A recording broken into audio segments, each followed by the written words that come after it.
மயிலாடுதுறை அருகே திருக்கலாச்சேரி கிராமத்தில் உள்ள ஸ்ரீ வரதராஜ பெருமாள் கோவில் 70 ஆண்டுகளுக்குப் பிறகு கும்பாபிஷேகம். திரளான பக்தர்கள் சாமி தரிசனம் செய்தனர்.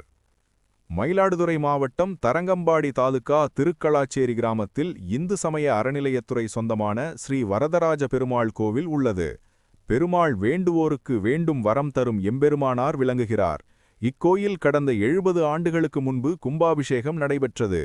இதையடுத்து மீண்டும் கும்பாபிஷேகம் நடத்த திட்டமிட்டு பாலாலயம் செய்யப்பட்டு பழமை மாறாமல் திருப்பணிகள் தொடங்கி நிறைவு பெற்ற நிலையில் இன்று கும்பாபிஷேகம் வெகு விமர்சையாக நடைபெற்றது. கும்பாபிஷேக விழாவை முன்னிட்டு கோவில்களின் முன்பு யாகசாலை அமைக்கப்பட்டு புனித நீர் அடங்கிய கடங்கள் வைக்கப்பட்டன.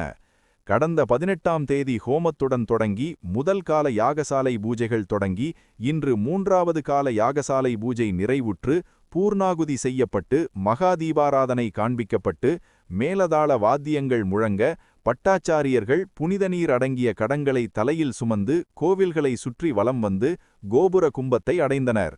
அங்கு வேத மந்திரங்கள் ஓத கோபுர கலசங்கள் மீது புனித நீர் ஊற்றி கும்பாபிஷேகம் வெகு விமர்சையாக நடைபெற்றது. பின்னர் மூலவருக்கு புனித நீர் ஊற்றி தீபாராதனை காண்பிக்கப்பட்டது. இந்த திரளான பக்தர்கள் கலந்து கொண்டு சாமி தரிசனம் செய்தனர். தொடர்ந்து பக்தர்களுக்கு அன்னதானமும் வழங்கப்பட்டது.